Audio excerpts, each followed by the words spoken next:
Thank you ਸੋ ਮੱਚ ਸ਼ਿਵਮ ਦਾ, ਸਭ ਤੋਂ ਜ਼ਿਆਦਾ ਜਿਨ੍ਹਾਂ ਨੇ ਮੈਨੂੰ ਸਪੋਰਟ ਕੀਤਾ। ਉਹਨਾਂ ਦੀ ਮਤਲਬ ਸਪੋਰਟ ਰਹੀ ਹੈ ਤੇ ਮੈਂ ਆਈ ਹਾਂ।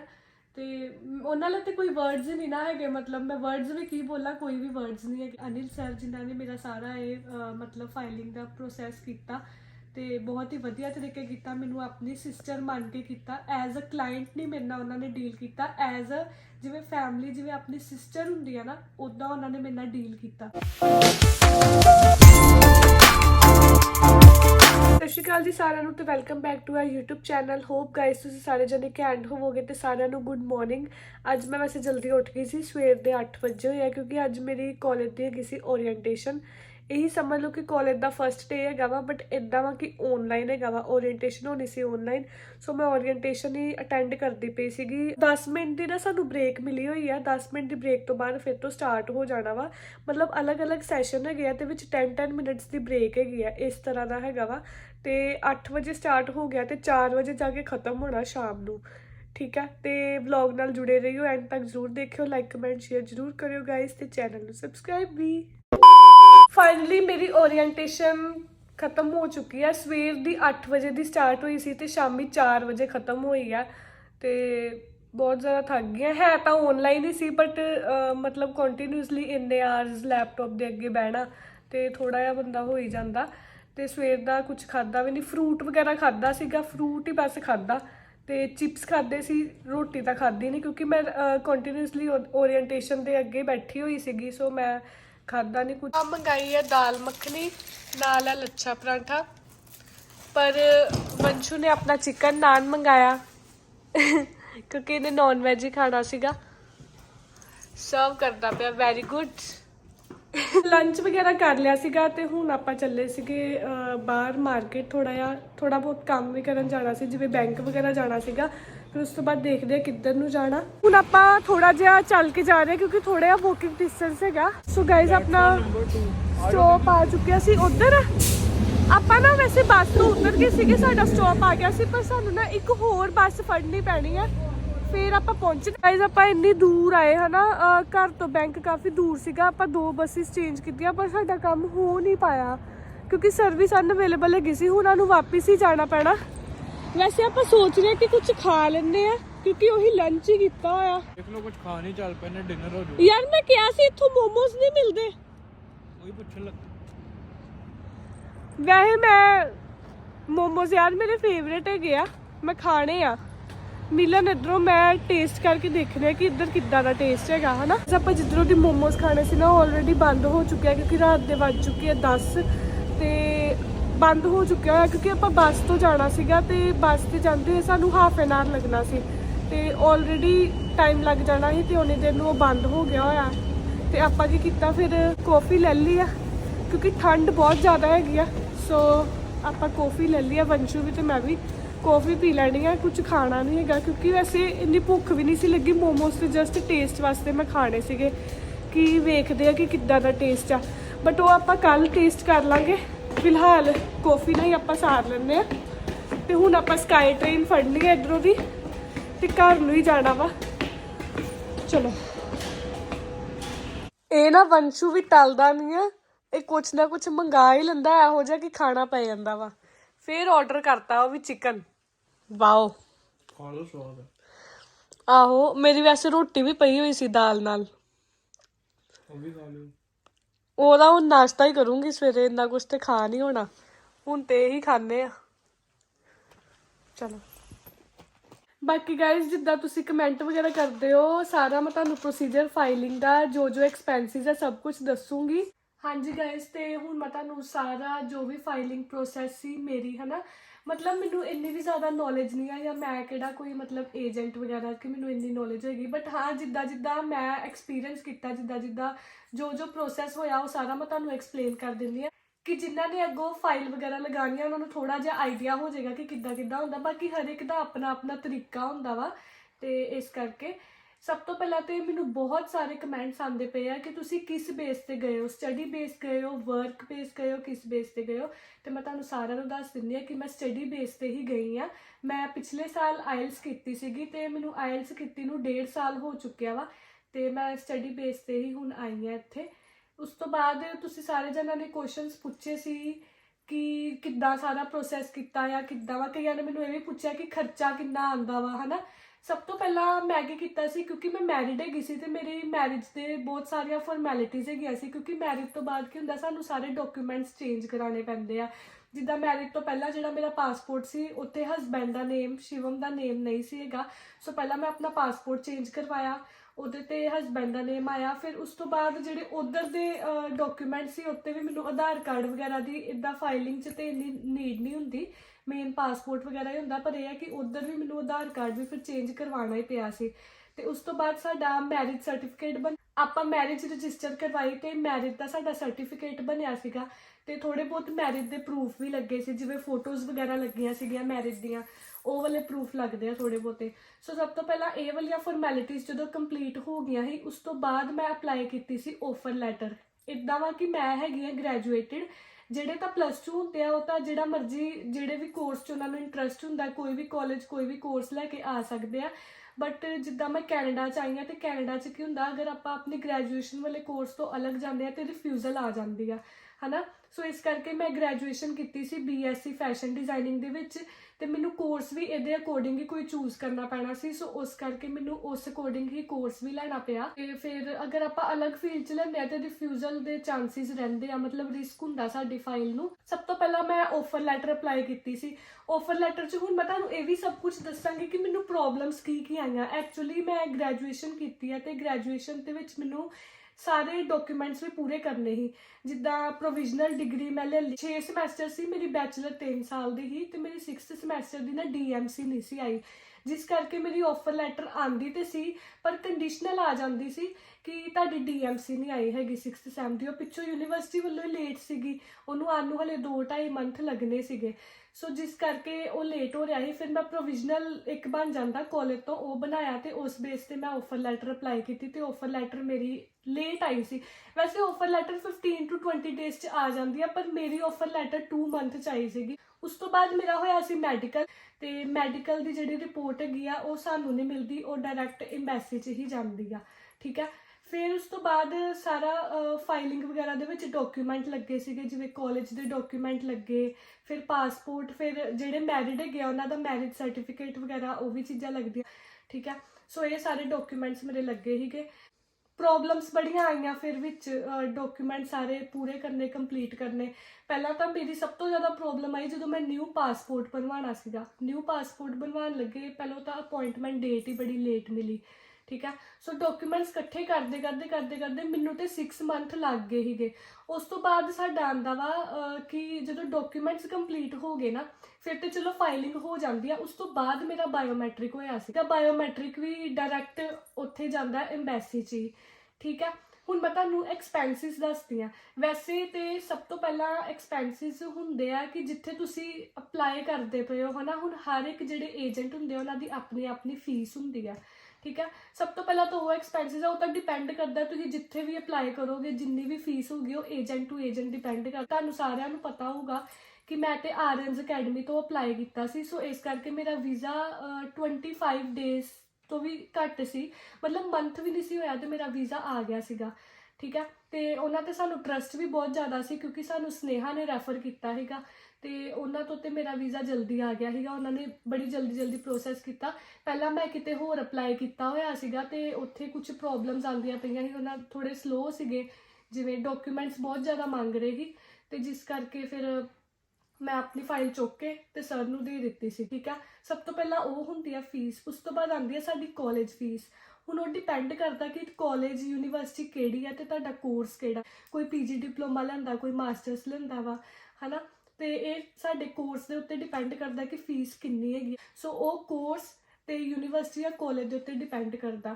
ਫਿਰ ਉਸ ਤੋਂ ਬਾਅਦ ਕੈਨੇਡਾ ਗਵਰਨਮੈਂਟ GIC ਵੀ ਸਾਡੇ ਕੋਲ ਹੁੰਦੀ ਹੈ। GIC ਹੁੰਦੀ ਹੈ 6.5 ਲੱਖ ਰੁਪਈਆ, ਉਹ ਆਪਾਂ ਪੇ ਕਰਨਾ ਹੁੰਦਾ। ਤੇ ਜਦੋਂ ਆਪਾਂ ਕੈਨੇਡਾ ਆ ਜਾਂਦੇ ਆ ਤੇ ਮੰਥਲੀ ਟੂ ਮੰਥਲੀ ਉਹ ਸਾਡੇ ਜਿਹੜਾ GIC ਵਾਲਾ ਅਕਾਊਂਟ ਹੁੰਦਾ ਉਹਦੇ ਵਿੱਚ ਪੈਂਦਾ ਰਹਿੰਦਾ ਵਾ।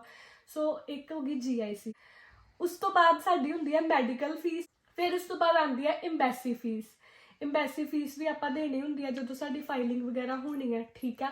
ਉਸ ਤੋਂ ਬਾਅਦ ਸਾਡੇ ਖਰਚੇ ਆ ਜਾਂਦੇ ਆ ਸ਼ੋਪਿੰਗ ਦੇ।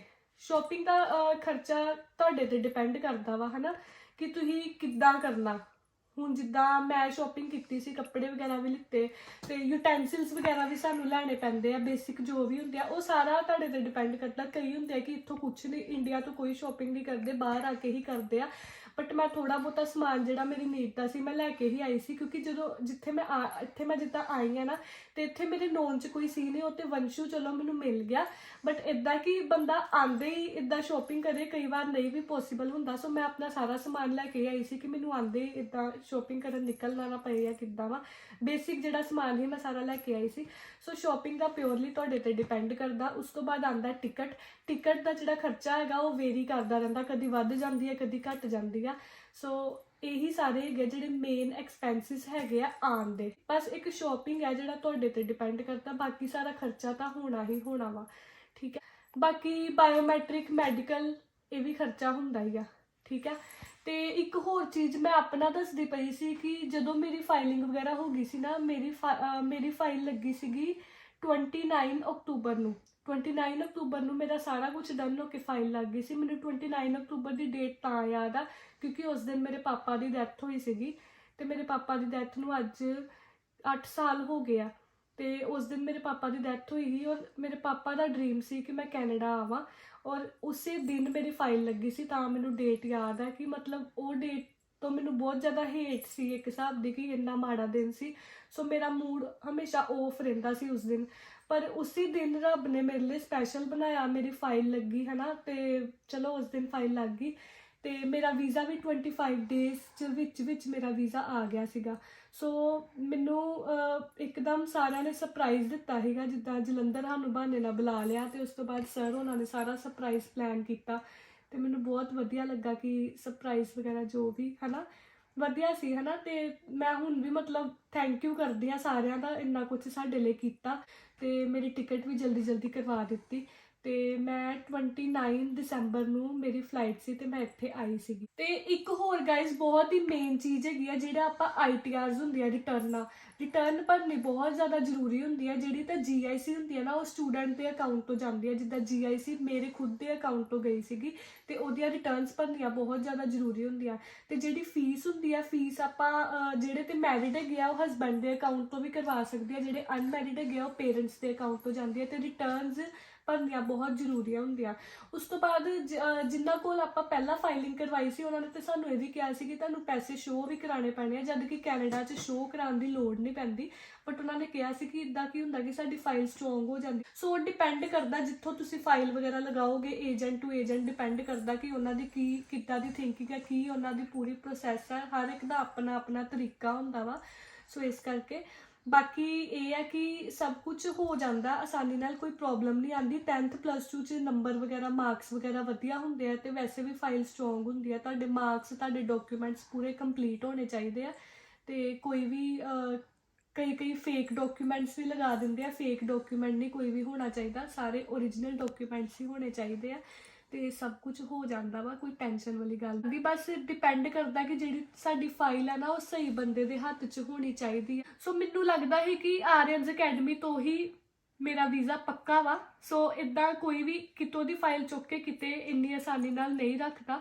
ਬਟ ਮੈਂ ਵਿੱਚੋਂ ਦੀ ਫਾਈਲ ਇੱਕ ਜਗ੍ਹਾ ਤੋਂ ਚੁੱਕ ਕੇ ਸਰ ਨੂੰ ਦਿੱਤੀ ਸੀ, ਕਿਉਂਕਿ ਮੈਨੂੰ ਟਰਸਟ ਹੈਗਾ ਸੀ, ਤੇ ਸਰ ਨੇ ਵਾਕਈ ਮਤਲਬ ਪ੍ਰੂਫ ਕਰ ਦਿੱਤਾ ਹੈ ਨਾ। ਤੇ ਬਸ ਬਾਕੀ ਹਾਂ, ਮੈਨੂੰ ਕਈ ਕਮੈਂਟਸ ਜਾਂ ਕਈ ਮੈਸੇजेस ਵੀ ਆਏ ਆ ਕਿ ਆਰੀਅਨਸ ਅਕੈਡਮੀ ਵਾਲਿਆਂ ਦਾ ਕੋਈ ਕੰਟੈਕਟ ਨੰਬਰ ਜਾਂ ਕੁਛ ਦਿਓ, ਹੈ ਨਾ, ਕਿ ਆਪਾਂ ਉਹਨਾਂ ਨੂੰ ਕੰਟੈਕਟ ਕਰਨਾ ਵਗੈਰਾ। ਸੋ ਇੱਦਾਂ ਵਾ ਕਿ ਆਪਾਂ ਹਰ ਇੱਕ ਵਲੌਗ ਦੀ ਡਿਸਕ੍ਰਿਪਸ਼ਨ 'ਤੇ ਉਹਨਾਂ ਦਾ ਕੰਟੈਕਟ ਨੰਬਰ, ਉਹਨਾਂ ਦਾ ਜਿਹੜੀ ID ਹੈ, ਸਭ ਕੁਝ A to Z ਮੈਂਸ਼ਨ ਕੀਤਾ ਹੋਇਆ, ਤੁਸੀਂ ਚੈੱਕ ਕਰ ਲਿਓ। ਬਾਕੀ ਜਿਹੜੀ ਆਪਾਂ ਇੰਸਟਾ 'ਤੇ ਵੀਡੀਓਜ਼ ਪਾ, ਤੇ ਉੱਥੇ ਵੀ ਆਪਾਂ ਸਭ ਕੁਝ ਉਹਨਾਂ ਦਾ ਕੰਟੈਕਟ ਨੰਬਰ, ID ਸਭ ਕੁਝ A to Z ਮੈਂਸ਼ਨ ਕੀਤਾ ਹੋਇਆ ਵਾ। ਤੇ ਮੈਨੂੰ ਤਾਂ ਮਤਲਬ ਵਧੀਆ ਹੀ, ਜੋ ਵੀ ਜੈਨੂਅਨ ਹੀ ਮੈਨੂੰ ਵਧੀਆ ਲੱਗਾ, ਹੈ ਨਾ। ਬਾਕੀ ਜਿਹੜਾ ਤੁਹਾਡੇ ਕੇਸ ਹੈਗਾ ਉਹ ਡਿਪੈਂਡ ਕਰਦਾ ਕਿ ਕਿਹਦੇ ਹੱਥ 'ਚ ਫਾਈਲ ਹੈਗੀ ਆ, ਕਿਉਂਕਿ ਜਿਹਦੇ ਹੱਥ 'ਚ ਫਾਈਲ ਹੈਗੀ ਆ ਉਹਦੇ ਹੱਥ 'ਚ ਹੀ ਸਮਝੋ ਤੁਹਾਡਾ ਵੀਜ਼ਾ ਹੁੰਦਾ। ਫਾਈਲ ਲਗਾਉਣ ਦਾ ਤਰੀਕਾ ਕੀ, ਤੇ ਐਕਸਪੈਂਸਿਸ ਤਾਂ ਮੈਂ ਤੁਹਾਨੂੰ ਦੱਸ ਹੀ ਦਿੱਤੇ ਕਿ ਕਿੰਨੇ ਹੁੰਦੇ ਆ, ਕਿਉਂਕਿ ਜਦੋਂ ਆਪਾਂ ਆਉਣਾ ਹੁੰਦਾ ਨਾ ਇੱਥੇ, ਤੇ ਸਾਨੂੰ ਕੁਝ ਪੈਸੇ ਕੈਰੀ ਵੀ ਕਰਨੇ ਪੈਂਦੇ ਆ, ਕਿ ਆਪਾਂ ਖਾਲੀ ਹੱਥ ਘਰੋਂ ਨਹੀਂ ਆ ਸਕਦੇ, ਤੇ ਕੁਝ ਘਰਦਿਆਂ ਨੂੰ ਪੈਸੇ ਵੀ ਦੇਣੇ ਪੈਂਦੇ ਆ। ਸੋ ਜੋ ਵੀ ਡਾਲਰਸ 'ਚ ਕਨਵਰਟ ਵਗੈਰਾ ਕਰਵਾ ਦਿੰਦੇ ਆ, ਸੋ ਉਹ ਵੀ ਲੋੜ ਪੈਂਦੀ ਆ। ਇਸ ਕਰਕੇ ਇੰਨੇ ਕੁ ਖਰਚੇ ਤਾਂ ਹੁੰਦੇ ਹੀ ਆ। GIC ਤਾਂ ਚਲੋ ਆ ਕੇ ਤੁਹਾਡੇ ਅਕਾਊਂਟ 'ਚ ਵਾਪਸ ਪੈਂਦੀ ਹੀ ਰਹਿਣੀ ਆ। ਵੰਸ਼ੂ ਹੱਸਦਾ ਪਿਆ। ਹੁਣ ਮੈਂ ਤੁਹਾਨੂੰ ਬੇਸਿਕ ਚੀਜ਼ਾਂ ਦੱਸਦੀ ਹਾਂ ਜੋ ਕਿ ਇੱਥੇ ਆਂਦੇ ਆਪਾਂ ਕਰਨੀਆਂ ਹੁੰਦੀਆਂ ਹਨਾ, ਜੋ ਕਿ ਜ਼ਰੂਰੀ ਹੁੰਦੀਆਂ ਵਾ।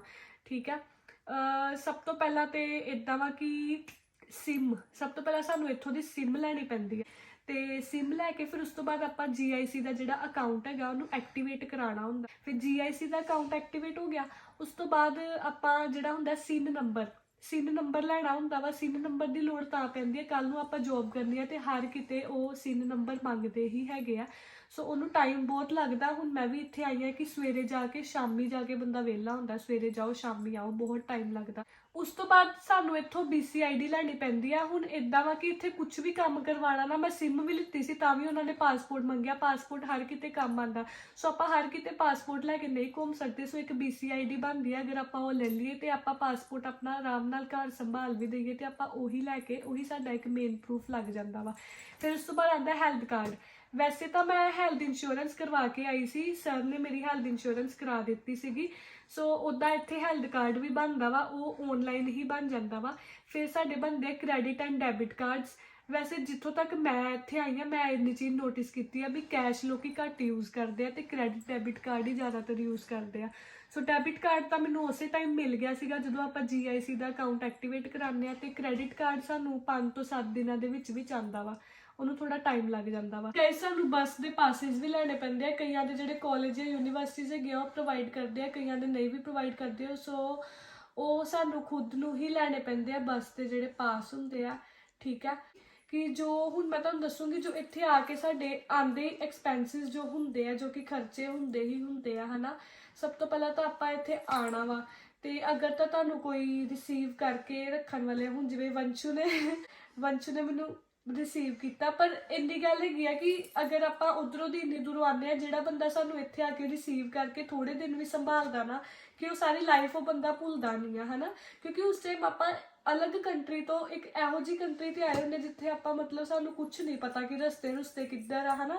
ਅਗਰ ਉੱਥੇ ਤੁਹਾਨੂੰ ਕੋਈ ਰਿਸੀਵ ਕਰਕੇ ਥੋੜੇ ਦਿਨ ਵੀ ਸੰਭਾਲੇ ਨਾ ਤੇ ਬਹੁਤ ਵੱਡੀ ਚੀਜ਼ ਹੁੰਦੀ ਹੈ, ਕਿਉਂਕਿ ਇੱਥੇ ਕੋਈ ਕਿਸੇ ਦੀ ਹੈਲਪ ਜਲਦੀ ਕਰਦਾ ਨਹੀਂ ਆ। ਬਹੁਤ ਘੱਟ ਲੋਕ ਹੁੰਦੇ ਆ ਜਿਹੜੇ ਹੈਲਪ ਕਰਦੇ ਆ, ਬਹੁਤ ਚੰਗੇ ਵੀ ਲੋਕ ਹੁੰਦੇ ਆ ਤੇ ਬਹੁਤ ਜ਼ਿਆਦਾ ਉਹ ਵੀ ਹੁੰਦੇ ਆ ਜਿਹੜੇ ਮਤਲਬ ਕੱਢ ਕੇ ਚੱਲ ਜਾਂਦੇ ਆ ਹਨਾ। ਸੋ ਜੇ ਤੇ ਅਗਰ ਤੁਹਾਨੂੰ ਕੋਈ ਰਿਸੀਵ ਕਰ ਲੈਂਦਾ ਆਂਦੇ ਸਾਰ ਹੀ, ਜਿਵੇਂ ਮੈਨੂੰ ਵੰਸ਼ੂ ਨੇ ਰਿਸੀਵ ਕੀਤਾ ਤੇ ਮੈਨੂੰ ਲੈਮਨ ਵਗੈਰਾ ਪਿਲਾਤਾ ਤੇ ਮੈਨੂੰ ਰੈਪ ਵਗੈਰਾ ਖਵਾਤਾ, ਕਿਉਂਕਿ ਬਹੁਤ ਲੰਬੀ ਫਲਾਈਟ ਹੁੰਦੀ ਹੈ, ਭੁੱਖ ਵੀ ਲੱਗੀ ਹੁੰਦੀ ਆ ਆਂਦਿਆਂ ਨੂੰ, ਤੇ ਇਸ ਕਰਕੇ ਤੇ ਫਿਰ ਤਾਂ ਚਲੋ ਵਧੀਆ ਵਾ, ਉਹਨੇ ਤੇ ਮੈਨੂੰ ਖਵਾ ਦਿੱਤਾ, ਨਹੀਂ ਤੇ ਆ ਕੇ ਆਪਣੇ ਆਪ ਹੀ ਖਾਣਾ ਪੈਂਦਾ ਵਾ ਤੇ ਇਦਾਂ ਵਾ ਕਿ ਆ ਕੇ ਚਲੋ ਖਾਣ ਪੀਣ ਦਾ ਖਰਚਾ ਤਾਂ ਚਲੋ ਹੁੰਦਾ ਹੀ ਹੁੰਦਾ ਵਾ। ਫਿਰ ਡਿਪੈਂਡ ਕਰਦਾ ਕਿ ਆਪਾਂ ਜਿੱਥੇ ਰਹਿਣਾ ਵਾ, ਕਈ ਆਪਣੇ ਰਿਲੇਟਿਵਸ ਵਗੈਰਾ ਕੋ ਆਉਂਦੇ ਆ, ਜਾਂ ਕੋਈ ਵੀ ਬ੍ਰਦਰ ਸਿਸਟਰ ਕੋਈ ਵੀ ਹੋਏ ਨੋਨ ਉਹਨਾਂ ਕੋਲ ਆਉਂਦੇ ਆ, ਚਲੋ ਰਹਿ ਲੈਂਦੇ ਜਿਨ੍ਹਾਂ ਕੋਲ ਆਪਣੇ ਘਰ ਵਗੈਰਾ ਹੁੰਦੇ ਆ ਹਨਾ।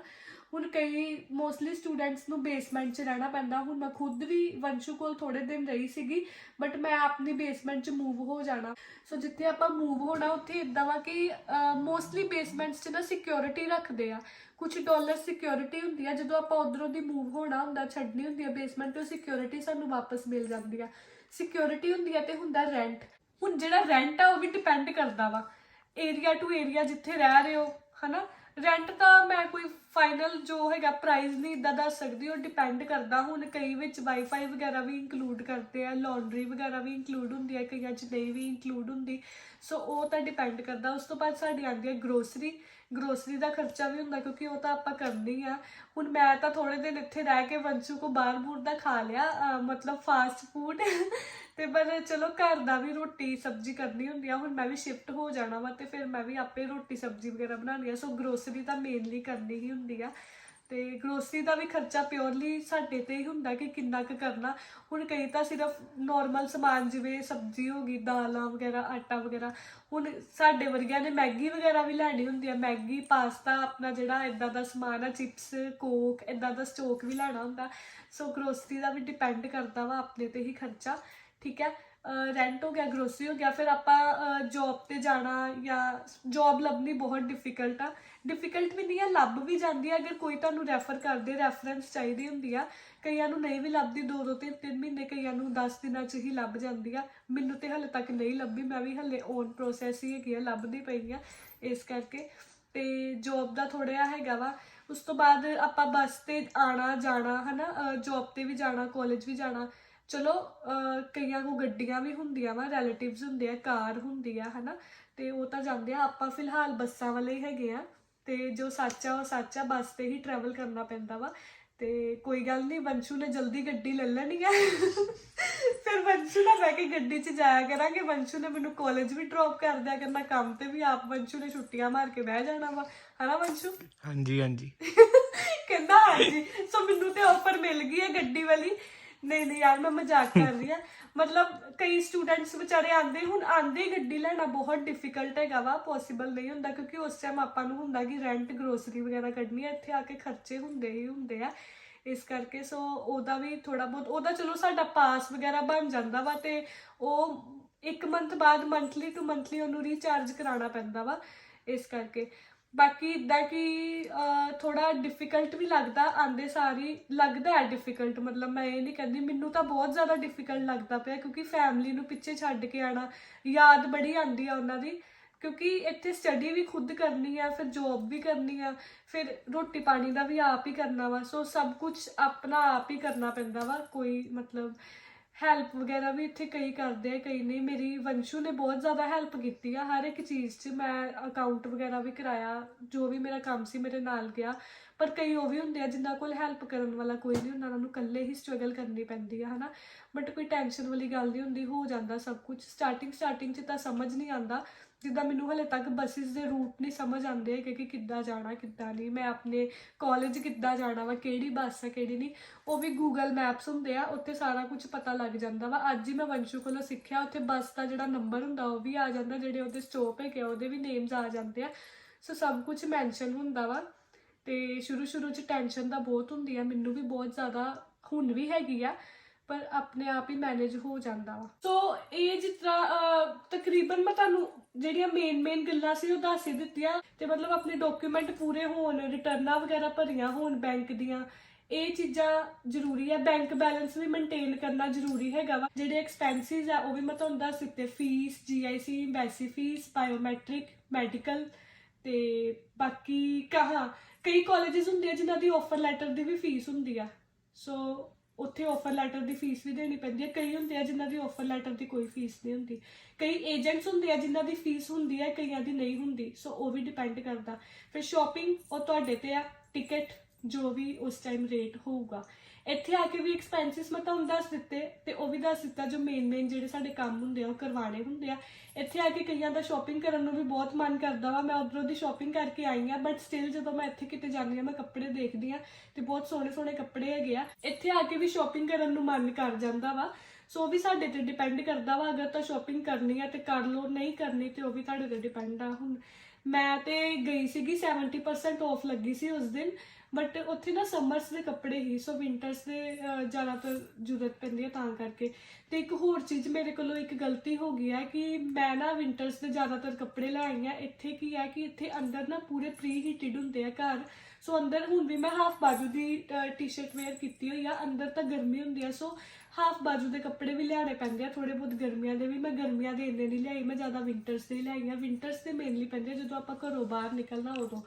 ਕੰਮ ਤੇ ਵੀ ਅਗਰ ਆਪਾਂ ਜਾਈਦਾ ਉੱਥੇ ਵੀ ਪ੍ਰੀ ਹੀਟਡ ਹੁੰਦਾ, ਕਾਲਜ ਵੀ ਕਲਾਸਰੂਮਸ ਪ੍ਰੀ ਹੀਟਡ ਹੁੰਦੇ ਆ, ਸੋ ਅੰਦਰ ਇੰਨੀ ਠੰਡ ਨਹੀਂ ਲੱਗਦੀ। ਅੰਦਰ ਸਾਡੇ ਜਿਹੜੇ ਸਮਰਸ ਵਾਲੇ ਕਲੋਥਸ ਆ ਉਹੀ ਚੱਲਦੇ ਆ, ਤੇ ਬਾਹਰ ਨਿਕਲਣ ਲੱਗੇ ਵਿੰਟਰਸ ਵਾਲੇ ਚੱਲਦੇ ਆ। ਮਿਲ ਇੱਥੋਂ ਵੀ ਸਭ ਕੁਝ ਜਾਂਦਾ ਵਾ, ਹਨਾ। ਇੱਦਾਂ ਨਹੀਂ ਹੈ ਕਿ ਇੱਥੇ ਆ ਕੇ ਵੀ ਤੁਹਾਨੂੰ ਹਰ ਇੱਕ ਚੀਜ਼ ਮਿਲ ਜੂਗੀ, ਬਟ ਉਹ ਸਾਡਾ ਇੱਕ ਸਿਰਫ ਉਹ ਚੀਜ਼ ਹੁੰਦੀ ਹੈ ਕਿ ਯਾਰ ਆਪਾਂ ਫਿਰ ਵੀ ਲੈ ਕੇ ਤੁਰੀਏ, ਸਾਡੇ ਕੋਲ ਚੀਜ਼ ਹੋਣੀ ਚਾਹੀਦੀ ਕਿ ਆਪਾਂ ਜਾਂਦੇ ਕਿੱਥੇ ਲੱਭਾਂਗੇ। ਹੁਣ ਕਈ ਜਾਂਦੇ ਆ, ਉਹਨਾਂ ਦੇ ਕੋਈ ਨੋਨ ਨਹੀਂ ਵੀ ਹੁੰਦਾ, ਹੁਣ ਤੁਸੀਂ ਜਾਂਦੇ ਹੀ ਲੱਭੋਗੇ ਕੋਈ ਕੁਝ ਕਿੱਥੋਂ ਮਿਲਣਾ ਵਾ, ਸੋ ਉਹ ਚੀਜ਼ ਹੋ ਜਾਂਦੀ ਹੈ ਨਾ। ਸੋ ਬਾਕੀ ਜਿਹੜਾ ਸਮਾਨ ਗਰੋਸਰੀ ਦਾ, ਕਈ ਖਾਣ ਪੀਣ ਦਾ ਸਮਾਨ ਵੀ ਲੈ ਕੇ ਆਉਂਦੇ ਆ, ਲਿਕੁਇਡ ਵਗੈਰਾ ਅਲਾਉਡ ਨਹੀਂ ਹੁੰਦਾ, ਤੇ ਕਈ ਖਾਣ ਪੀਣ ਦਾ ਸਮਾਨ ਵੀ ਲੈ ਆਉਂਦੇ ਆ। ਜਿਵੇਂ ਮੈਂ ਮੋਸਟਲੀ ਕਈਆਂ ਦਾ ਵੇਖਿਆ ਕਿ ਦਾਲਾਂ ਦੇ ਛੋਟੇ ਪੈਕਟ ਜਾਂ ਕੌਫੀ, ਮੈਗੀ, ਮੈਂ ਉਹਨਾਂ ਵਿੱਚੋਂ ਕੁਝ ਵੀ ਨਹੀਂ ਲਿਆ ਪਾਈ ਕਿਉਂਕਿ ਮੇਰੇ ਬੈਗਸ ਦਾ ਵੇਟ ਬਹੁਤ ਜ਼ਿਆਦਾ ਵੱਧਦਾ ਪਿਆ ਸੀ। ਸੋ ਉਹਨੂੰ ਘਟਾਉਣ ਦੇ ਚੱਕਰਾਂ ਵਿੱਚ ਮੈਂ ਬਹੁਤ ਕੁਝ, ਕੱਪੜੇ ਵੀ ਕਈ ਮੈਂ ਕੱਢ ਦਿੱਤੇ ਸੀਗੇ, ਸੋ ਇਸ ਕਰਕੇ ਗਰੋਸਰੀ ਦਾ ਮੈਂ ਸਮਾਨ ਕੁਝ ਨਹੀਂ ਲਿਆਈ। ਹੁਣ ਮੈਂ ਇੱਥੇ ਹੀ ਲਊਂਗੀ। ਫਿਰ ਜਿਹੜੀਆਂ ਮੈਡੀਸਿਨਸ ਆਪਾਂ ਲੈ ਕੇ ਆਉਂਦੇ ਆ, ਮੈਂ ਮੈਡੀਸਿਨਸ ਲਿੱਤੀਆਂ ਸੀਗੀਆਂ। ਮੇਨ ਮੈਡੀਸਿਨਸ ਵੈਸੇ ਲੈ ਲੈਣੀਆਂ ਚਾਹੀਦੀਆਂ ਵਾ, ਜਿਵੇਂ ਕੋਲਡ ਦੀ ਹੋ ਗਈ, ਕੋਲਡ, ਕਫ, ਫੀਵਰ, ਵੀਕਨੈਸ, ਇੱਦਾਂ ਦੀਆਂ ਮੇਨ ਸਾਨੂੰ ਮੈਡੀਸਿਨਸ ਆਪਣੇ ਨਾਲ ਲੈਣੀਆਂ ਚਾਹੀਦੀਆਂ, ਤੇ ਉਹਦੀ ਪ੍ਰੋਪਰ ਸਾਡੇ ਕੋਲ ਪ੍ਰਿਸਕ੍ਰਿਪਸ਼ਨ ਜਾਂ ਉਹਦਾ ਬਿੱਲ ਹੋਣਾ ਚਾਹੀਦਾ ਕੋਲ। ਤੇ ਪਰ ਮੈਂ ਜਦੋਂ ਆਈ ਹਾਂ ਨਾ, ਮੇਰੇ ਕੋ ਕਿਸੇ ਨੇ ਪ੍ਰਿਸਕ੍ਰਿਪਸ਼ਨ ਜਾਂ ਬਿੱਲ ਨਹੀਂ ਮੰਗਿਆ। ਸੋ ਪਤਾ ਨਹੀਂ ਹੁੰਦਾ, ਮੰਗ ਵੀ ਸਕਦੇ ਆ, ਆਪਣੇ ਕੋਲ ਸਾਨੂੰ ਰੱਖਣਾ ਚਾਹੀਦਾ ਹੀ ਆ। ਬਾਕੀ ਬਸ ਇਹੀ ਜੋ ਮੇਨ ਚੀਜ਼ਾਂ ਸੀ। ਪੈਕਿੰਗ ਦੇ ਤੁਸੀਂ ਵਲੌਗਸ ਮੇਰੇ ਦੇਖੇ ਹੀ ਹੋਣੇ ਆ। ਮੈਂ ਪਹਿਲਾਂ ਤੇ ਸਮਾਨ ਜ਼ਿਆਦਾ ਪਾ ਦਿੱਤਾ ਸੀ, ਓਵਰਵੇਟ ਹੋ ਗਏ ਸੀਗੇ, ਫਿਰ ਮੈਂ ਸਮਾਨ ਕੱਢਿਆ ਸੀਗਾ ਤੇ ਇਸ ਕਰਕੇ ਜਿੰਨਾ ਕੁ ਸਮਾਨ ਆਇਆ ਮੈਂ ਲੈ ਆਈ। ਇਹੀ ਬਸ ਮੇਨ ਚੀਜ਼ਾਂ ਸੀ ਜਿਹੜੀਆਂ ਮੈਂ ਤੁਹਾਨੂੰ ਦੱਸਦੀਆਂ ਸੀਗੀਆਂ। ਹੋਪ ਤੁਹਾਡੇ ਕੰਮ ਆਉਣਗੀਆਂ, ਜਿਨ੍ਹਾਂ ਨੇ ਹੁਣ ਬਾਅਦ ਚੋਂ ਵੀ ਆਉਣਾ ਵਾ, ਥੋੜਾ ਬਹੁਤ ਪ੍ਰੋਸੈਸ ਦਾ ਆਈਡੀਆ ਹੋ ਜਾਏਗਾ ਕਿ ਇਹ ਕੁਝ ਹੁੰਦਾ। ਤੇ ਤਕਰੀਬਨ ਮੈਨੂੰ ਇਦਾਂ ਲੱਗਦਾ ਕਿ ਆਪਣੇ ਡਾਕੂਮੈਂਟਸ ਇਕੱਠੇ ਕਰਦੇ ਕਰਦੇ ਸਭ ਕੁਝ, ਜਿਹੜੇ ਮੈਰਿਡ ਹੈਗੇ ਆ ਉਹਨਾਂ ਨੇ ਤੇ ਸਭ ਕੁਝ ਚੇਂਜ ਵੀ ਕਰਾਉਣਾ, ਪਾਸਪੋਰਟ ਵੀ ਚੇਂਜ ਹੋਣਾ, ਮੈਰਿਡ ਦੇ ਬੇਸ ਤੇ ਫਾਈਲ ਲਾਣੀ, ਉਹਨਾਂ ਦੇ ਤਾਂ ਡਾਕੂਮੈਂਟਸ ਚੇਂਜ ਵੀ ਹੋਣੇ। ਸੋ 6 ਮਹੀਨੇ ਲੱਗ ਹੀ ਜਾਂਦੇ ਆ ਆਪਣੇ ਡਾਕੂਮੈਂਟਸ ਅਰੇਂਜ ਕਰਨੇ, ਸਭ ਕੁਝ ਕਰਨਾ। ਤੇ ਜਿਹੜੇ ਅਨਮੈਰਿਡ ਹੈਗੇ ਆ ਉਹਨਾਂ ਨੂੰ ਇੰਨੇ ਨਹੀਂ ਲੱਗਦਾ, ਕਿਉਂਕਿ ਉਹਨਾਂ ਨੇ ਕੋਈ ਡਾਕੂਮੈਂਟ ਨਹੀਂ ਚੇਂਜ ਕਰਾਣੇ ਹੁੰਦੇ ਜਾਂ ਮੈਰਿਜ ਨਹੀਂ ਰਜਿਸਟਰ ਕਰਾਣੀ ਹੁੰਦੀ। ਮੈਰਿਜ ਸਰਟੀਫਿਕੇਟ ਵੀ ਬਣ ਕੇ ਥੋੜਾ ਲੇਟ ਆਉਂਦਾ ਵਾ। ਸੋ ਉਹਨਾਂ ਦੀ ਤੇ +2 ਤੱਕ ਦੀ DMC ਜਾਂ ਗ੍ਰੈਜੂਏਸ਼ਨ ਦੀ ਜੋ DMC ਵਗੈਰਾ ਹੁੰਦੀ ਆ ਉਹੀ ਚਾਹੀਦੀਆਂ ਹੁੰਦੀਆਂ ਵਾ। ਸੋ ਹੋਪ ਸੋ ਤੁਹਾਡੇ ਆ ਕੰਮ ਆਉਣਗੇ ਸਾਰੀਆਂ ਚੀਜ਼ਾਂ। ਮੈਨੂੰ ਬਹੁਤ ਜ਼ਿਆਦਾ ਤੁਸੀਂ ਕੁਐਸਚਨਿੰਗ ਕਰਦੇ ਪਏ ਸੀ ਕਮੈਂਟਸ 'ਚ, ਮੈਸੇजेस 'ਚ। ਜਿੰਨੀ ਕੁ ਮੈਨੂੰ ਨੌਲੇਜ ਸੀ ਮੈਂ ਤੁਹਾਨੂੰ ਸਾਰਿਆਂ ਨੂੰ ਗਾਈਸ ਦੱਸ ਦਿੱਤੀ। ਹੁਣ ਇੱਦਾਂ ਵਾ ਕਿ ਮੈਨੂੰ ਵੀ ਬਹੁਤ ਜ਼ਿਆਦਾ ਨੌਲੇਜ ਨਹੀਂ ਹੈਗੀ, ਕਿ ਮੈਂ ਏਜੰਟ ਨਹੀਂ ਆ, ਫਿਰ ਤੋਂ ਮੈਂ ਕਹਿ ਰਹੀ ਹਾਂ। ਬਟ ਇੱਦਾਂ ਕਿ ਜੋ ਮੈਂ ਐਕਸਪੀਰੀਅੰਸ ਕੀਤਾ ਉਹ ਸਭ ਕੁਝ ਮੈਂ ਤੁਹਾਡੇ ਨਾਲ ਸ਼ੇਅਰ ਕਰ ਦਿੱਤਾ। ਸੋ ਅਗਰ ਤੁਹਾਡੇ ਕੰਮ ਦੀ ਕੋਈ ਚੀਜ਼ ਹੋਏਗੀ ਜਾਂ ਹੋਰ ਵੀ ਕੋਈ ਕੁਐਸਚਨਸ ਹੋਣਗੇ, ਮੈਨੂੰ ਪੁੱਛਣੇ ਹੋਣਗੇ, ਤੇ ਤੁਸੀਂ ਕਮੈਂਟਾਂ 'ਚ ਦੱਸ ਦਿਓ। ਜੇ ਤਾਂ ਮੇਰੇ ਕੋਲ ਉਹਨਾਂ ਦੇ ਜਵਾਬ ਹੋਣਗੇ ਮੈਂ ਦੱਸ ਸਕੂੰਗੀ, ਦੱਸ ਦੂੰਗੀ। ਅਗਰ ਮੈਨੂੰ ਨਹੀਂ ਨੌਲੇਜ ਹੋਏਗੀ ਤਾਂ ਫਿਰ ਵੀ ਮੈਂ ਤੁਹਾਨੂੰ ਦੱਸ ਦੂੰਗੀ। ਬਾਕੀ ਗਾਇਸ ਸਭ ਤੋਂ ਇੰਪੋਰਟੈਂਟ ਗੱਲ, ਇੱਕਦਮ ਨਾ ਵੈਦਰ ਚੇਂਜ ਹੁੰਦਾ, ਜਿੱਦਾਂ ਉੱਥੇ ਇਸ ਲੈਵਲ ਦੀ ਠੰਡ ਨਹੀਂ ਸੀ ਜਿੰਨੀ ਠੰਡ ਇੱਥੇ ਹੈਗੀ ਆ। ਸੋ ਇੱਕਦਮ ਵੈਦਰ ਚੇਂਜ ਕਰਕੇ ਤਬੀਅਤ ਖਰਾਬ ਵੀ ਹੋ ਜਾਂਦੀ ਆ। ਮੈਂ ਫਲਾਈਟ ਬਹੁਤ ਜ਼ਿਆਦਾ ਲੰਬੀ ਸੀ, ਸੋ ਇੰਨੇ ਲੰਬੇ ਸਫ਼ਰ ਕਰਕੇ ਮੇਰੀ ਤਬੀਅਤ ਵੀ ਖਰਾਬ ਹੋ ਗਈ ਸੀ, ਥੋੜਾ ਫੀਵਰ ਵੀਕਨੈਸ ਹੋ ਗਈ ਸੀ, ਕਫ ਕੋਲਡ। ਸੋ ਇਸ ਕਰਕੇ ਮੈਡੀਸਿਨਸ ਹੈਗੀਆਂ ਸੀ ਤੇ ਮੈਂ ਖਾ ਲਈਆਂ ਹੈ ਨਾ, ਤੇ ਤਾਂ ਕਰਕੇ ਇੰਨੀ ਕੋਈ ਡਰਨ ਵਾਲੀ ਗੱਲ। ਮੈਂ ਤਾਂ ਜਿੱਦਣ ਦੀ ਆਈ ਹਾਂ 4 ਦਿਨ ਹੋ ਗਿਆ, ਮੇਰਾ ਕੋਲਡ ਸਹੀ ਤਰੀਕੇ ਦੇ ਨਾਲ ਮਤਲਬ ਸਹੀ ਨਹੀਂ ਹੋਇਆ, ਮੈਨੂੰ ਕੋਲਡ ਰਿਹਾ ਹੀ ਆ ਜਿੱਦਣ ਦੀ ਮੈਂ ਆਈ ਹਾਂ। ਸੋ ਵੈਦਰ ਚੇਂਜ ਹੁੰਦਾ, ਬਹੁਤ ਜ਼ਿਆਦਾ ਰੁਕਾਵਟਾਂ ਵੀ ਆਈਆਂ, ਮਤਲਬ ਬਹੁਤ ਰੁਕਾਵਟਾਂ ਆਈਆਂ। ਮੈਂ ਦੱਸ ਨਹੀਂ ਸਕਦੀ ਕਿੰਨੀਆਂ ਕੁ ਰੁਕਾਵਟਾਂ ਆਈਆਂ ਵਾ ਜਦੋਂ ਦਾ ਮਤਲਬ ਪ੍ਰੋਸੈਸ ਸ਼ੁਰੂ ਕੀਤਾ, ਬਹੁਤ ਰੁਕਾਵਟਾਂ ਆਈਆਂ। ਤੇ ਸਭ ਤੋਂ ਇੰਪੋਰਟੈਂਟ ਗੱਲ ਜੋ ਕਿ ਵੰਸ਼ੂ ਅੱਜ ਪਛਤਾਉਂਦਾ ਪਿਆ ਵਾ, ਲਾਇਸੈਂਸ ਜ਼ਰੂਰ ਹੋਣਾ ਚਾਹੀਦਾ ਸਾਡੇ ਕੋਲ ਇੰਡੀਆ ਦਾ, ਕਿਉਂਕਿ ਇੱਥੇ ਆ ਕੇ ਲਾਇਸੈਂਸ ਦੀ ਲੋੜ ਪੈਂਦੀ ਹੈ। ਵੈਸੇ ਤਾਂ ਕੈਨੇਡਾ ਦਾ ਬਣ ਜਾਂਦਾ, ਪਰ ਆਪਣੇ ਕੋਲ ਇੰਡੀਆ ਦਾ ਲਾਇਸੈਂਸ ਹੋਣਾ ਬਹੁਤ ਜ਼ਰੂਰੀ ਹੈਗਾ ਵਾ।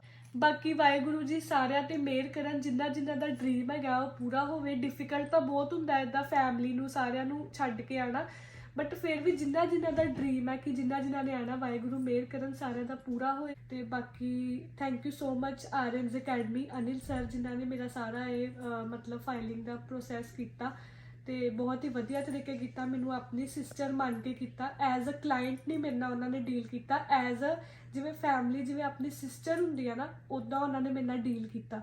ਤੇ ਥੈਂਕ ਯੂ ਸੋ ਮਚ। ਬਾਕੀ ਮੇਰੀ ਫੈਮਿਲੀ ਨੂੰ ਵੀ ਥੈਂਕ ਯੂ ਜਿਨ੍ਹਾਂ ਨੇ ਮੈਨੂੰ ਸਪੋਰਟ ਕੀਤਾ। ਸਨੇਹਾ ਤੇ ਸਾਹਿਬ ਜਿਹੜੇ ਮੇਰੇ ਨਾਲ ਰੁਲੇ ਸ਼ਾਪਿੰਗ ਕਰਨ ਜਾਣਾ ਸੀ ਤੇ ਮੇਰੇ ਨਾਲ ਗਏ ਕਦੀ ਇੱਧਰ ਕਦੀ ਉੱਧਰ। ਤੇ ਫੈਮਲੀਜ਼ ਦੋਨੋਂ ਨੂੰ so much thank you. Anil sir ਨੂੰ ਥੈਂਕ ਯੂ, ਤੇ ਅਨਿਲ ਸਰ ਦੀ ਪੂਰੀ ਫੈਮਿਲੀ ਨੂੰ ਥੈਂਕ ਯੂ, ਪੂਰੇ ਸਟਾਫ ਨੂੰ thank you. Jas ma'am thank you so much. ਤੇ ਬਾਅਦ ਚੋਂ ਵੰਸ਼ੂ ਦਾ ਵੀ ਥੈਂਕ ਯੂ ਜਿਹਨੇ ਮੈਨੂੰ ਆ ਕੇ ਇੱਥੇ ਸਾਂਭਿਆ।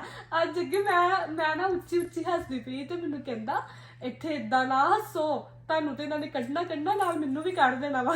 ਕਹਿੰਦਾ ਜਿਹੜਾ 3 ਮਹੀਨੇ 'ਚ ਮੈਂ ਆਪਣੀ ਇੱਜ਼ਤ ਬਣਾਈ ਆ, ਤੁਸੀਂ ਸਾਰੀ ਮਿੱਟੀ 'ਚ ਰੋਲ ਦੇਣੀ ਆ ਮੇਰੀ। ਸੋ ਇਸ ਕਰਕੇ ਪਰ ਮੈਨੂੰ ਵਧੀਆ ਲੱਗਾ ਹੈ ਨਾ, ਕੋਈ ਵੀ ਇੱਦਾਂ ਆ ਕੇ ਇੱਦਾਂ ਸੰਭਾਲਦਾ ਨਹੀਂ ਆ। ਮੈਨੂੰ 4 ਦਿਨ ਹੋ ਗਿਆ, ਨਹੀਂ ਤੇ 2 ਦਿਨਾਂ 'ਚ ਸਾਰੇ ਕਹਿ ਦਿੰਦੇ ਕਿ ਚਲੋ ਆਪਣਾ ਰਹਿਣ ਦਾ ਲੱਭੋ, ਬੇਸਮੈਂਟ ਲੱਭੋ। ਮੈਨੂੰ ਤੇ ਵਿਚਾਰਾ ਹਲੇ ਵੀ ਕਹੀ ਜਾਂਦਾ ਕਿ ਦੀਦੀ ਤੁਸੀਂ ਇੱਥੇ ਰਹਿ ਲਓ। Thank you so much Shivam ਦਾ, ਸਭ ਤੋਂ ਜ਼ਿਆਦਾ ਜਿਨ੍ਹਾਂ ਨੇ ਮੈਨੂੰ ਸਪੋਰਟ ਕੀਤਾ। ਉਹਨਾਂ ਦੀ ਮਤਲਬ ਸਪੋਰਟ ਰਹੀ ਆ ਤੇ ਮੈਂ ਆਈ ਆ, ਤੇ ਉਹਨਾਂ ਲਈ ਤੇ ਕੋਈ ਵਰਡਸ ਹੀ ਨਹੀਂ ਨਾ ਹੈਗੇ। ਮਤਲਬ ਮੈਂ ਵਰਡਸ ਵੀ ਕੀ ਬੋਲਾਂ, ਕੋਈ ਵੀ ਵਰਡਸ ਨਹੀਂ ਹੈਗੇ। ਮੈਂ ਕੁਝ ਵੀ ਬੋਲੂੰਗੀ ਉਹ ਵੀ ਵਰਡਸ ਘੱਟ ਹੈ ਕਿ ਉਹਨਾਂ ਨੇ ਮੇਰੀ ਇੰਨੀ ਜ਼ਿਆਦਾ ਸਪੋਰਟ ਕੀਤੀ ਆ, ਬਹੁਤ ਜ਼ਿਆਦਾ ਸਪੋਰਟ ਕੀਤੀ ਆ। ਈਵਨ ਕਿ ਜਦੋਂ ਮੈਂ ਆਉਣਾ ਸੀ ਨਾ, ਇੰਨੀ ਲੰਬੀ ਫਲਾਈਟ ਸੀਗੀ, ਜਦੋਂ ਤੱਕ ਮੈਂ ਪਹੁੰਚੀ ਨਹੀਂ ਉੱਥੇ ਤਾਂ ਰਾਤ ਪੈ ਗਈ ਸੀ। ਉਹ ਤਾਂ ਸਾਰੀ ਰਾਤ ਸੁੱਤੇ ਵੀ ਨਹੀਂ, ਕਿ ਕਹਿੰਦੇ ਮੈਨੂੰ ਟੈਨਸ਼ਨ ਸੀ ਜਦੋਂ ਤੱਕ ਤੂੰ ਪਹੁੰਚਦੀ ਨਹੀਂ ਨਾ, ਮੈਨੂੰ ਟੈਨਸ਼ਨ ਸੀ ਵੀ ਤੂੰ ਪਹੁੰਚ ਜਾਏ ਹੈ ਨਾ।